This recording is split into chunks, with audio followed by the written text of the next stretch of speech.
Hi, and welcome to another episode of the Silver Track Extra, where we give you tools, tips, and tricks to improve your guard management, retain more customers, win more contracts, and gain the upper hand against your competitors. Here are your hosts, Chris Anderson and Johnny Page. What's up, Silvertrack Nation? Johnny Page here on episode number 78 of the Silvertrack Extra, and today we've got an awesome episode in store for you. Chris and I interviewed Lawrence Borgens of Delta Protective Services because we had a conversation with Lawrence while we were at the CalSaga conference at the end of October, and Lawrence shared with us an incredible tactic that he has in place in his business that allows him to avoid paying for any company phones. He's managing over 100 officers, and he has now figured out a way to avoid paying for company phones and avoid the headache associated with managing so many devices. So for many of you in California and then across the rest of the country, you'll know that there are some labor issues that you can run into with requiring an officer to bring their own device. And Lawrence has sought out the legal help to work around that and figure out a way to roll that into what he calls the uniform allowance. So let's waste no time. I'm going to roll this over to the pre-recorded interview with Chris and I interviewing Lawrence Borgens of Delta Protective Services. Enjoy. This is Lawrence. Hey, Lawrence, this is Johnny and Chris on the Silvertrack Extra. How's it going? I'm doing great. How are you guys? We're doing well, thanks. How you doing, Lawrence? It's good to hear from you. Yeah, good to hear from you. Yeah, so join us. Yeah, just to give our audience a little background, Lawrence is the owner and operator of Delta Protective Services, and we met Lawrence in person. At least it was the first time for me. Chris, I think you had met him before. Yeah, I've met Lawrence. How long have we been knowing each other, Lawrence? 3 or 4 years, right? Or more, huh? Maybe a little more. It's been a little bit. Yeah, it sure has. And we recently reconnected, at least in person, down at the CalSaga conference. And, of course, a big topic at CalSaga is always labor laws and how to manage your officers and streamlining operations, cutting costs. And Lawrence came up with a pretty cool tactic that Chris and I wanted to have him come on and share. So, Lawrence, before we get to that, why don't you tell us a little bit of background on how you got into the industry, what made you decide to open up a security company, and we'll take it from there. Oh, sure. Okay. My background is that I was in the Marine Corps for 4 years. I spent some time overseas, traveled around the Pacific Theater. After 4 years, I decided I'd rather work for myself than Uncle Sam, so I got out and got a job working for a private investigator in Sonoma County in Santa Rosa. While I was working there, I put myself through a school in Aspen, Colorado called Executive Security International. It's a bodyguard school. And I graduated top of my class and got a job offer, and I moved to LA, where I worked for Gavin DeBecker, and we provided security for celebrities, public figures, entertainers, some executives, but they were all executives in the entertainment industry. I worked down there for 2 years. I really enjoyed the work. Didn't really like living in LA because I'd moved from Santa Rosa, which is, redwoods and the coast, and down to, LA. Thank God, who would want to live there? Love the work, love the people, just didn't love the place. Anyway, I moved back to Stockton, California, where I had family and friends, and started Delta Protective Services. And there's not too many movie stars in Stockton to do security for. So we're primarily a uniformed contract, private security, and patrol service. My first client was a bowling alley, so it was just me in a uniform out in the bowling alley watching the cars. And after a while, I got another. Were you setting pins? Were you setting pins back there? No, watching the cars and making sure the kids behave. And after a while, I got another job down the street and couldn't be at two places at once, and had to hire our first employee. And we grew a little bit and got some other jobs. And after about 5 years, somebody asked me, "Hey, Lawrence, why don't you have a patrol service? A car you drive around, check on properties, that kind of thing."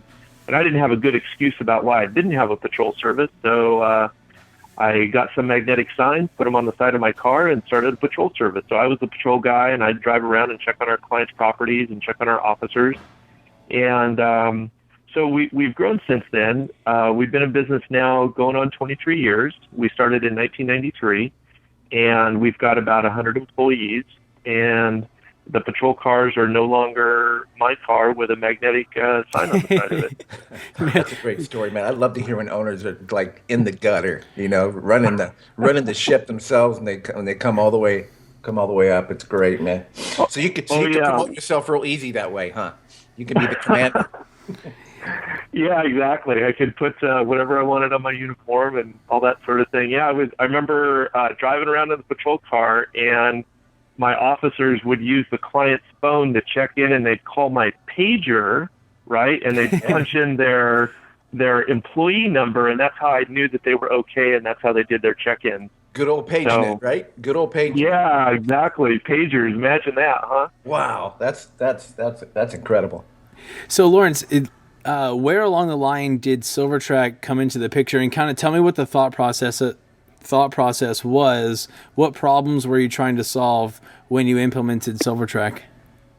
That's awesome. Thanks for asking that. So we were having client complaints, officers not on, like they left the job site, right? Or they're not doing their rounds, or, things like that. So our first solution, the first thing we got into technology-wise to solve that problem was buttons and a wand. Okay. And boy, was that cumbersome, and boy, did that present a whole nother set of challenges, right? So you've got a problem, you come up with a solution, and it's one of those things where the cure's worse than the disease kind of thing. Yeah. And so then I started looking around some more, and we used that system for a couple of years. We used it for a little while. And then I started looking at other solutions. I ran across guard tracks, and I considered it. But when I saw that there was something, a mobile app, and I could put it on a phone, and I could take pictures, and put the text comment that pings the GPS, and we got Google Maps to see where they're actually at, and the whole 9 yards. It was kind of a no-brainer at that point that's the way to go.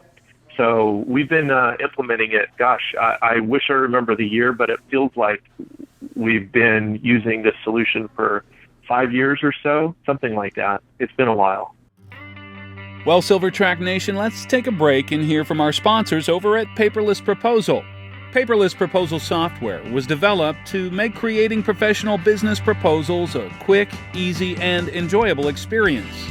With Paperless Proposal, you and your team will never again have to go through the frustrating and time-consuming process of creating your business proposals using outdated and time-consuming tools like Microsoft Word or PowerPoint. With Paperless Proposal, you and your team will look forward to creating business proposals. Visit paperlessproposal.com/Silvertrack to take advantage of a special offer just for our listeners. Now, let's get back to our featured conversation.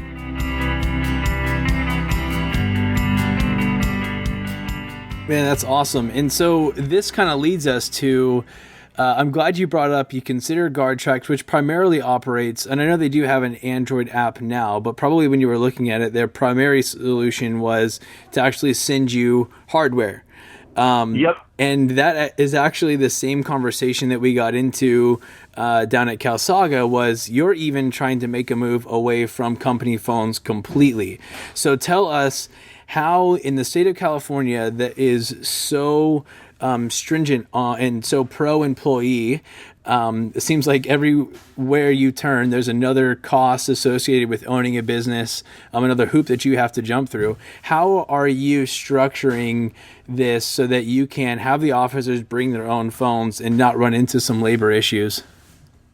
So what you're talking about is very challenging. At the CalSaga conference that we were both at, one of the main things they spent a lot of time talking about, each of the speakers had to do with labor this or this class action that's been going on, and how to stay out of court, and that sort of thing. So California is very litigious, of course, and it's very pro-employee. It's tough on employers and that sort of thing.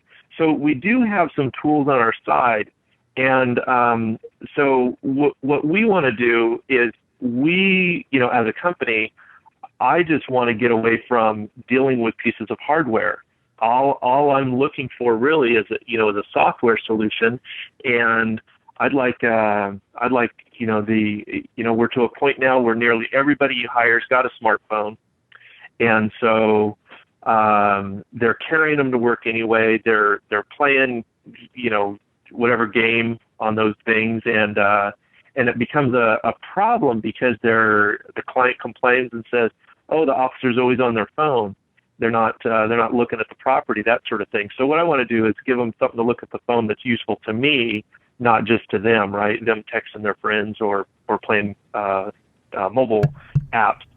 So what we looked at, for a solution around this is that in California, yes, it is tough. If you require somebody to do something or get something that's work related, you've got to provide it. But what you can provide instead of the actual thing is you can provide compensation for the actual thing. So what we're doing is we're shifting everything. We've always paid our employees a uniform maintenance allowance. So a uniform maintenance allowance is a compensation other than wages. So you still pay them their wages. You don't cut their wages or anything. But in addition to wages, you pay them a reimbursement in the form, and we call it a uniform maintenance allowance. You can change the name to whatever you want it to be, but it's a reimbursement that is not compensation. It's a reimbursement. Therefore, it is not taxed. There is no tax burden on the employer or the employee. And the UMA is simply to reimburse them for something that the company requires. So, for example, the example that I use with employees is I say, look, we require you to wear black shoes. We are not going to give you black shoes. So you need to go and buy black shoes, and in exchange for you going and purchasing the black shoes that we require as part of the uniform, we're going to pay you a uniform maintenance allowance of, X dollars per hour, that sort of a thing. And so we've basically tied in the cell phone use into the UMA. And so we've designated that 10 cents an hour of your UMA goes to reimburse employees for personal use, for the business use, rather, of their personal communication device while they're on duty. So that's how we've structured it. And I've run this by labor attorneys in California, and they gave it the nod and said, well, it sounds like a good solution. Interesting. So a couple of questions that come to mind. Hopefully I don't put you too much on the spot here. What was the reaction from your employees that were used to using company phones when you rolled this out? Did you get any kickback, or were they happy to be using their own phones and not carrying two devices? So we're still in the process of rolling it out. So we're not quite there yet. So I'm looking forward to seeing what that is. But to be quite honest, I don't think it's going to be too big of a deal because they're already taking their phones. They're already using their phones. I've had employees come to me and say, hey, I don't know how to use your phone because we use an Android. Maybe they use an iPhone. And, I have to teach them how to use my phone. So they've actually come to me before. This has happened where they've come to me and said, "Can I just use my own phone?" Yeah. And so we're trying to solve that for our staff. Hey, Lawrence, let me throw this at you, okay? When I had my business, and let's kind of go back just a little bit. When we first started with SilverTrack, the big issue was getting phones in general, because phones were pricey, right? Way back, just when phones were coming out, right? There wasn't even Android or Apple. We were using like a Motorola. Exactly, we were using. Yeah, and the BlackBerry. $450, right? I mean, it was ridiculous. Oh, you're going back that far. Okay, yes, I had one of those as well. I had a bag phone was my first phone. Yeah, so imagine, it's very hard for companies to make those purchases. But again, as we progressed with technology, everybody is carrying their own phones. But let's think about this. There were companies that I was talking to out of state that are doing this concept, and they said, here's the benefits. Number one, that employee will never leave his house without that phone. That's right. That phone will always be charged, right? Number three, he'll never leave it at a restroom or on top of the patrol car when he's getting in because that's his lifeline, right? Yep. Right. So And then number 5 or 4 or 5 was the fact that he could take that guard now and put him at any location, whether it was a call off or something. He didn't have to worry about a phone being at the site because the guard had the phone in hand always, and then anybody could log in, and it was just a flip of the switch, or maybe they were all connected to all properties anyhow. So there were several benefits to that without carrying 2 devices, because you've probably experienced finding phones in the drawer that were reported stolen, right? Supposedly stolen, and you find them in the drawer later. It's just somebody stuck it someplace that somebody didn't know, right? So I think there's a lot of great benefits. And that's why we wanted you on the podcast today, because I think this is a great way to go.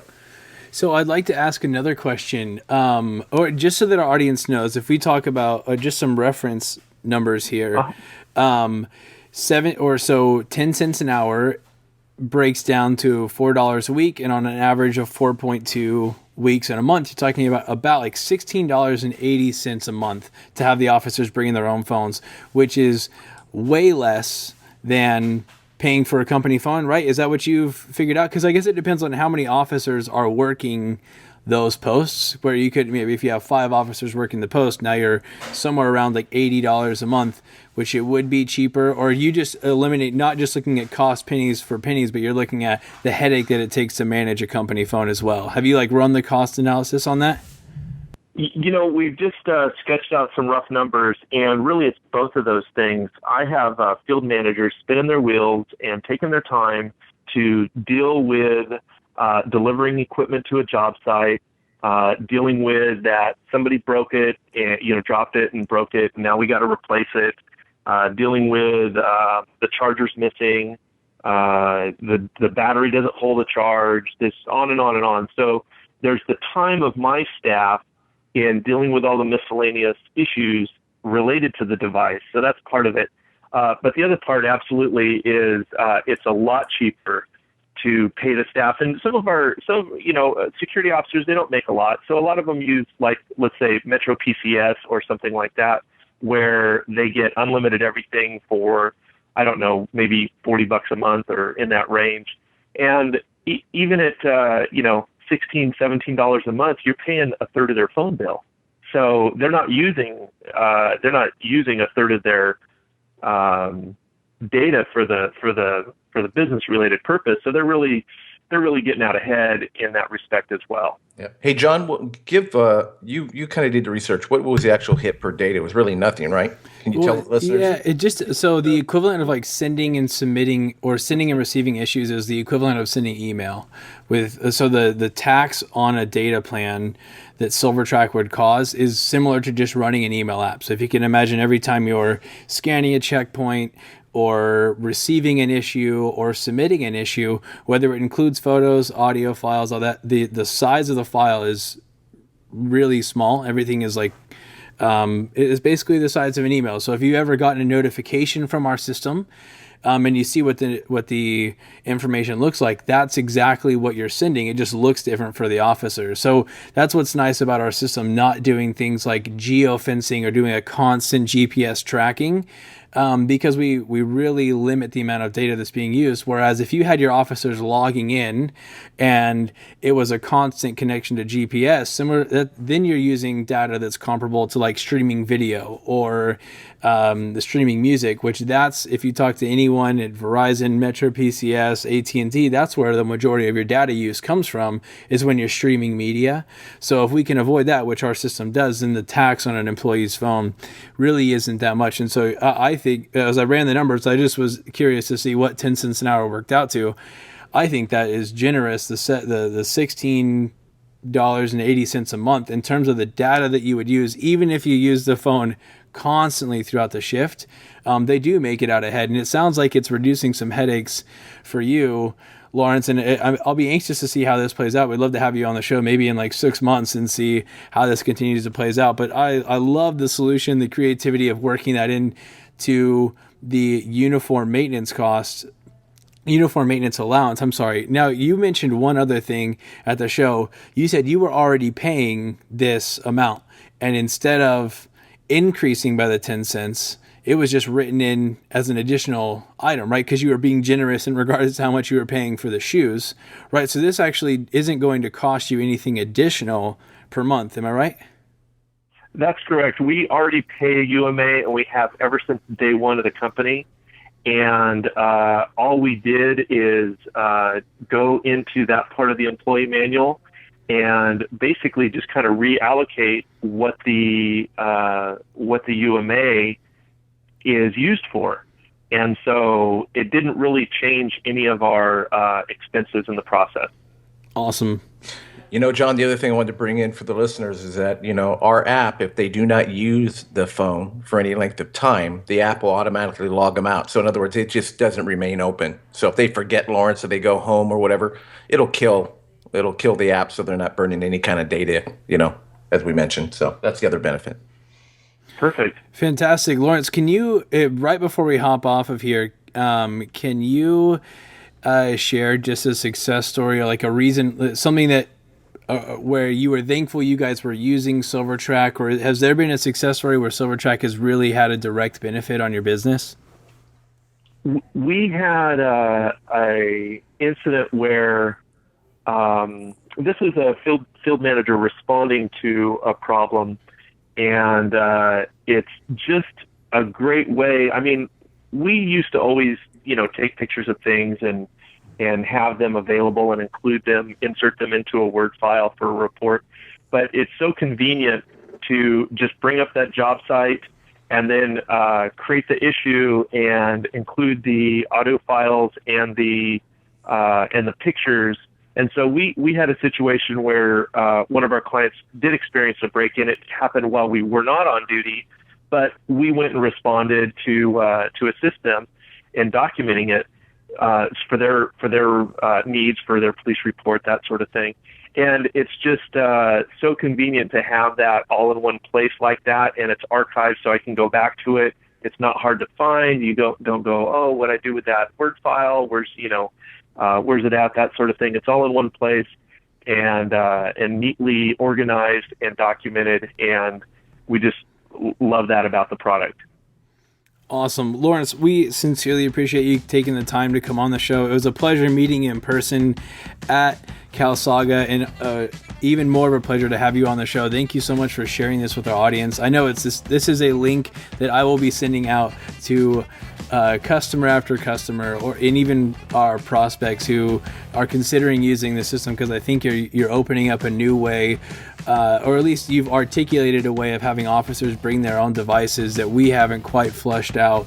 It's always been an option, but I think that you've provided a way here to work around some barriers that prevented companies from doing this in the past. So again, thank you so much. And on behalf of everyone who will listen in the future, just appreciate your willingness to come on and share.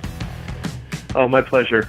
Awesome. Well, for our audience, if you'd like a detailed article on everything that we discussed here on the show with Lawrence, visit silvertracksoftware.com and check out our podcast. There'll be a written article, a summary of everything that we've discussed here, and then there's also plenty of resources for you to download and help you grow and improve your business.